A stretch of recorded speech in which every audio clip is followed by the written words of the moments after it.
everybody, you're watching Cole the Corn Star. Today we are going to be working on the main farm, and we are going to be working on a couple different things. For the month of December, we have 60,000 bushels of corn that we have contracted in for delivery. Well, we've already got that in, and we're like halfway through the month, so we ended up selling another 10,000 bushels of corn. So we're gonna have a few more semis coming today. They'll probably be here about once an hour, and we're gonna be loading them up with corn, trying to get to that next 10,000 bushels of corn delivered. And then for our other project, we're gonna wanna get nice and bundled up, and my snow pants are absolutely filthy. Oh boy, this could be fun. Ooh, there we go, look at that. Whew, we all warm now. Warm but dirty. We might need me guantes. There we go, now we're ready. Good morning, Underground Movie Theater. The Underground Movie Theater concrete foundation wall forms are due in 2 weeks, and we still have a lot of work that we still need to get done. So today we are going to be trying to focus our efforts on trying to get moved up a level so that way we can start building the top 6 feet. Now, if you're not familiar with what's going on, let me give you a quick spark notes. Over the last 11 months, my friends and family have been helping me do a 100% restoration and remodel on my great-great-grandfather's $7,000 mansion. We started by demolishing the entire inside of the existing house, which is where I'm currently sitting, and then we decided to build an underground movie theater addition onto the house. So for the past 4 months, we have been digging a hole and getting everything prepared and getting all the water out of the underground movie theater area. And we are now on our last step, which is to actually form the walls on the underground movie theater. And then once we get that done, we'll be able to get a lid on it. Then we'll be able to start building up and build a roof on the addition. Then we'll be able to get things enclosed. But we are currently battling the cold because it is the middle of December right now, and I live in Iowa, and it gets cold and snowy here, and it usually doesn't warm up till about March. So we are on a little bit of a time limit when it comes to when we can pour our concrete here. So we are really focusing our efforts on trying to get our foundation walls poured, so that way we can actually get everything covered up, and then we can be working on restoring the rest of the house during the winter time when it's all cold, snowy, and blowy. In order for us to start building up, we need to get our scaffoldings laid down on top of these so that way we actually have an area that we can walk on. We need to get our wailers, which are these boards that run horizontally to the ground, pushed against with some turnbuckles on the bottom so that way we can actually get our walls perfectly straight up and down. And then we need to get some rebar laid horizontally to the ground in our top 6 feet. The first thing that I'm going to be doing this morning has absolutely nothing to do with actually building anything in the underground movie theater, and that's because it is supposed to get above freezing here in a couple hours, and since it got down to freezing last night, we have mud underneath of our little frost there. So I'm going to try to get all of this stuff brought into our rock area, so that way once we lose this little bit of frost that we have, we're not trudging around in the mud.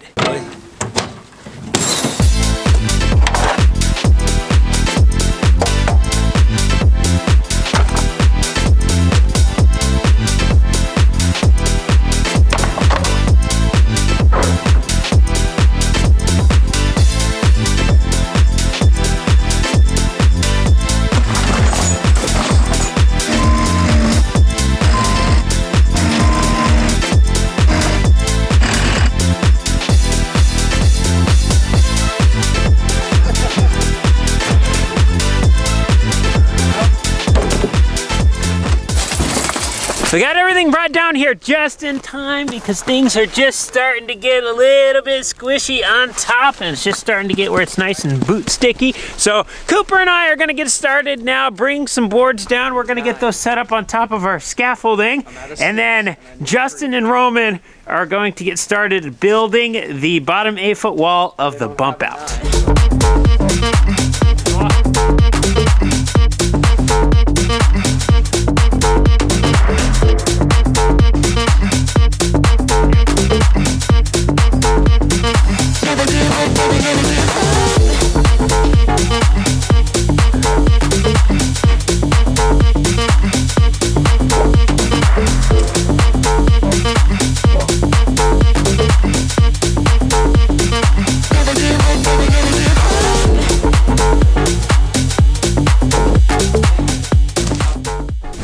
Unfortunately, we do not have enough extra wood to be able to build a full scaffolding system everywhere all at once, so we're gonna have to do this in separate little areas. We have enough for this spot over here right now on both sides of the wall, so Cooper and I are now going to start getting ready to lay down some horizontal pieces of rebar and everything above our forms right here, all the way up to the top.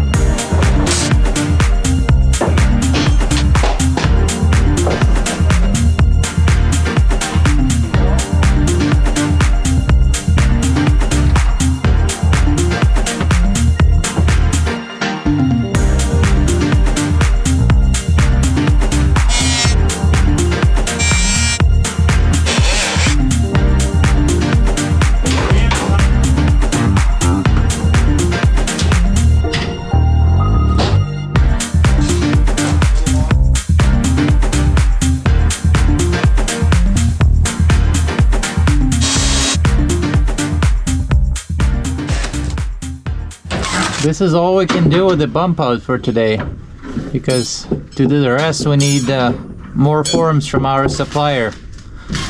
So we're gonna switch gears and do other stuff that needs to be done. I need to figure out exactly what we need for this bump out here to finish the rest. And to do that, I also need to screw these boards down. And basically we're gonna just mirror the side that we already did and then get the measurements on these boards over here to get our list of forms.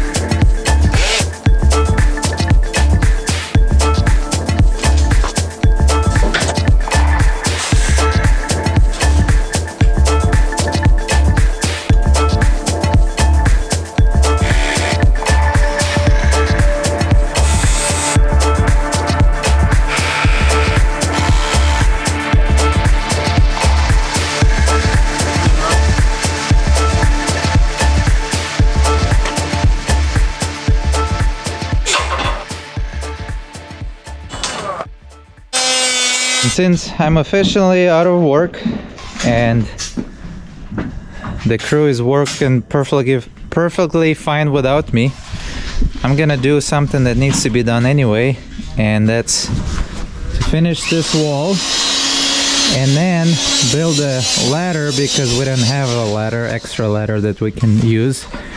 And then once we have that, I think I'm gonna lay several boards, and we're gonna have a little bridge coming across here. That way we don't have to step in the mud, and we will have easy, clean access into the house.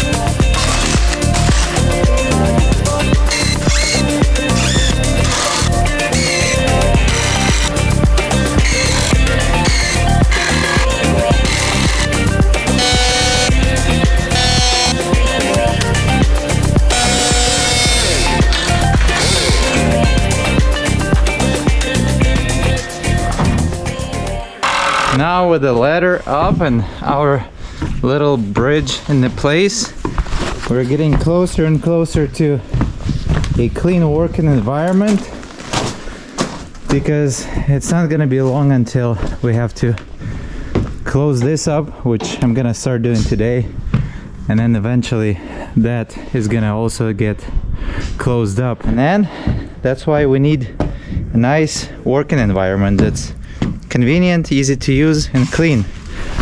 Hence we needed this ladder in place and a little walk-through platform. Now I'll do a little cleaning, put some rebar, steal the rebar tire from Justin and Daddy Cornstar, and Maybe there will be enough light to set a few panels. If not, we'll do it tomorrow.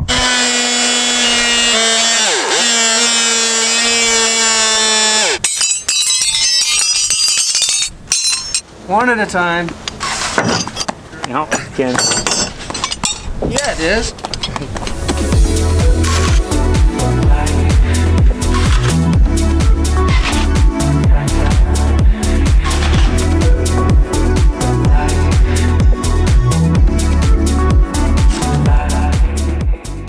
We ended up getting darked out, so we're gonna continue in the morning, and I have some bad news. Well, it's kind of pretty, but it's bad working news. Oh boy. Look how big those things are.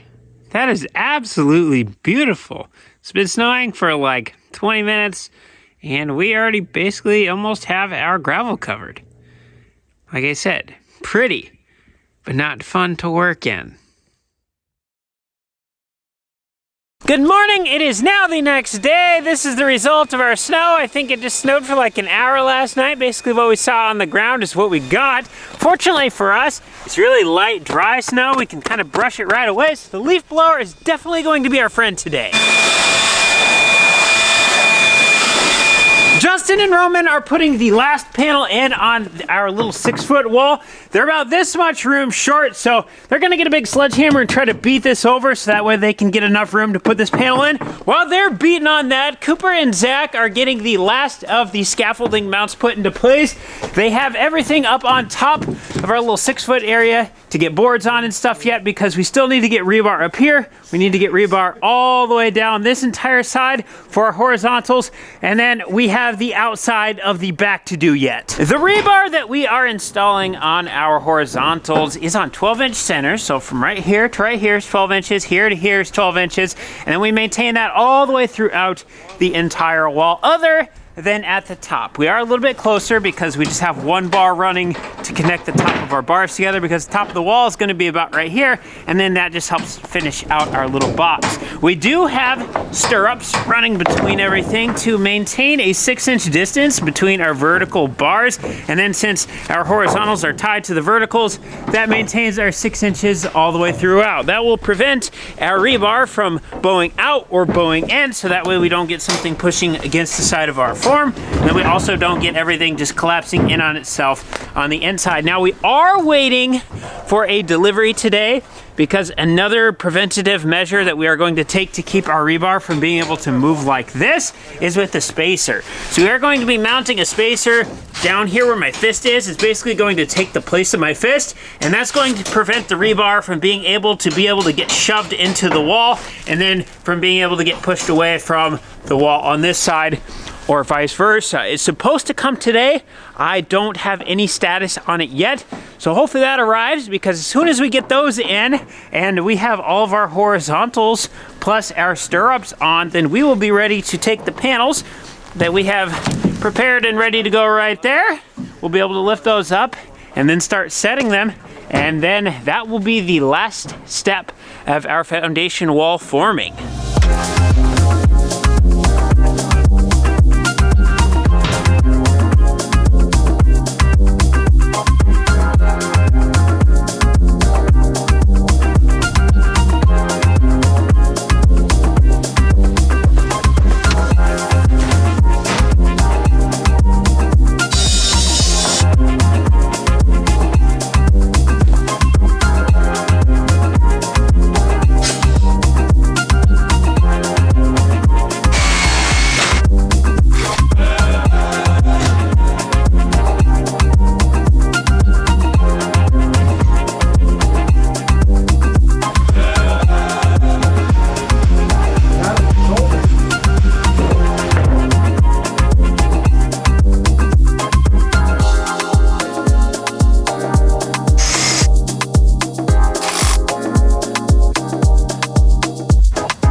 We just got some really good news. We've been battling the Iowa Department of Revenue because they took $25,990 from us for last year's taxes, claiming that we owed taxes.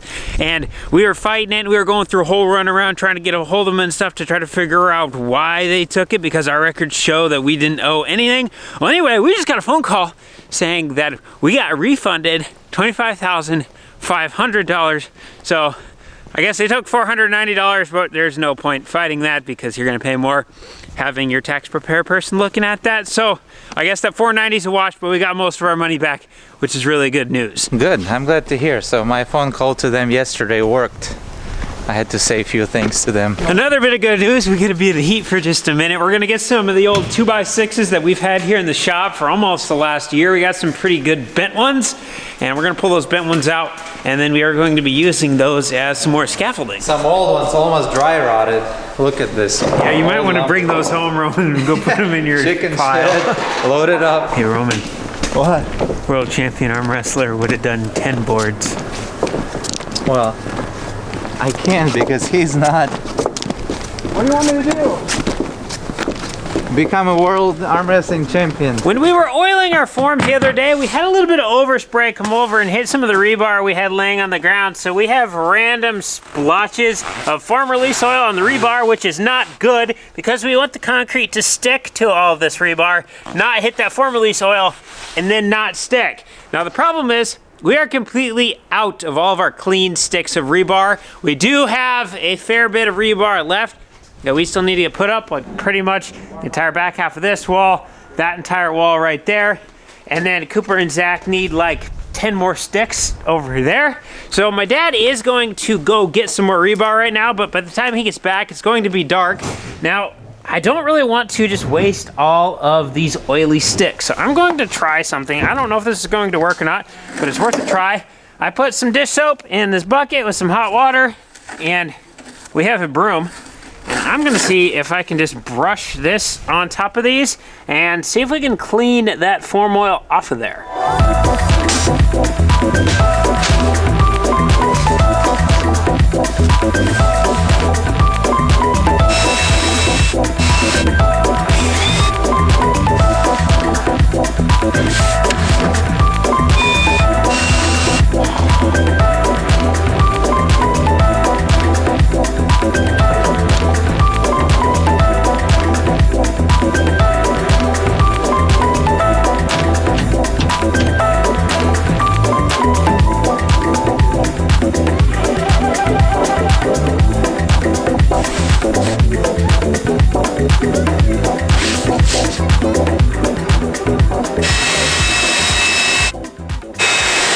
After monkeying around with this for about 45 minutes, I really don't know if it made a difference or not. Some of these I can't tell because they started to freeze up on me, so until it thaws, I'm not going to know. But I did get a couple to dry.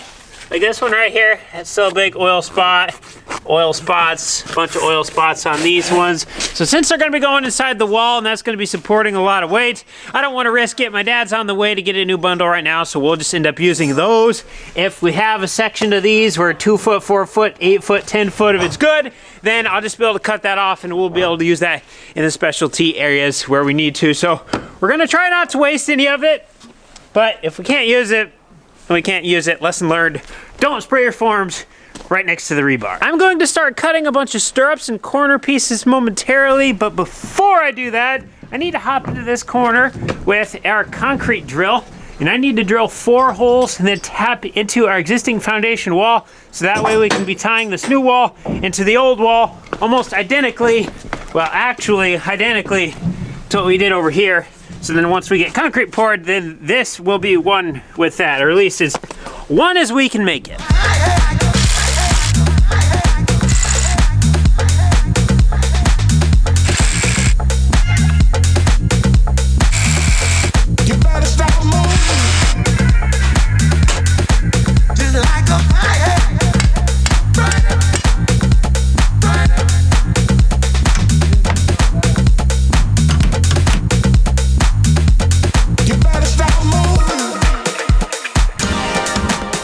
Like a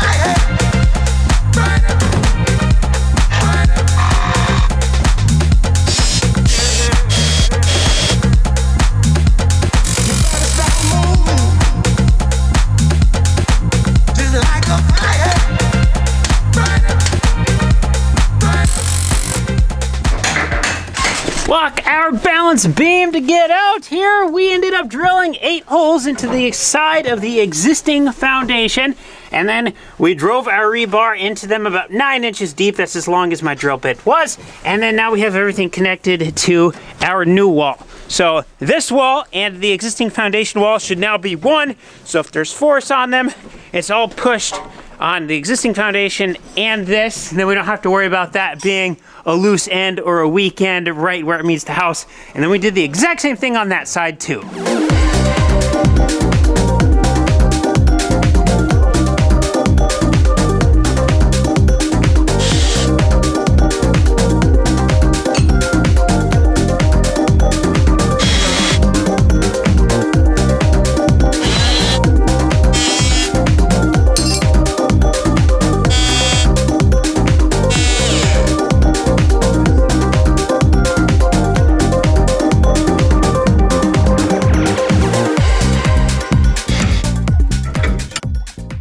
Dad just rolled up with our bundle of rebar, so we're gonna try to get this thing unloaded, and we're losing sunlight quick. Now that we have our rebar, we have maybe 2 hours worth of work until we are at a complete standstill until our rebar spacers come in. One of the most challenging parts about construction that I am quickly learning is having the materials on site at the right time. We don't want them there too early because then we have to work around everything, and we don't want them there late because then we can't do any work at all because we don't have the materials. We want everything there on time. Due to my lack of experience when it comes to construction, a lot of the times I don't know what is necessarily coming until maybe a day, 2 or 3 ahead of time. And when it takes a week for the materials to come in, then we run into problems. When it comes to these rebar spacers, that is exactly what we are running into. I made a little bit of a mistake because I ended up looking online and I saw we have a store an hour away from us that had 1,500 of them in stock. So instead of ordering them a week out, I thought that I could just make a trip up there. So I actually called yesterday morning and they are all on somebody else's ticket. So they are not available. So that threw a wrench into my plans. And then that's what made us have to order them yesterday morning. And then they said they should be on a truck yesterday morning on the way here, delivered today, but it must be busy season and that did not happen. So this is completely my fault that they are not here. I'm just hoping that they show up in the morning right away. So then as soon as we get our rebar hung up, we'll be able to get our rebar spacers in, and then we will actually be able to start building our second set of forms. If they don't come in the morning, we're basically going to have to get everything laid out and ready to be put into place because we cannot do anything else until our rebar little round spacers arrive. I may have made some mistakes today when it came to ordering materials, but I am going to take that mistake and I'm going to learn from it, and I am not going to be making it again, or at least I'm going to try not to make it again. I probably will because I'm learning, but we're gonna try not to make the same mistake that we made today. We also got our $25,500 back from the Iowa Department of Revenue. It wasn't the full $25,990 that they took, but we got most of it back. Like I said earlier, there's no point fighting for that last $500. And we got a lot done today, setting up rebar, getting things prepared, getting things lined up, getting all the wailers on, the strong backs, getting walls plumbed. We got new rebar. We are ready to rock and roll tomorrow once those spacers come in. For the last little bit of my night now, I am going to sit down at my computer and I'm going to be putting together information for the Bend site lawsuit that my attorney needs. I'm not going to bore anybody with that, so I'm going to call it a night right here. Thank you so much for watching. We'll see you in the next one.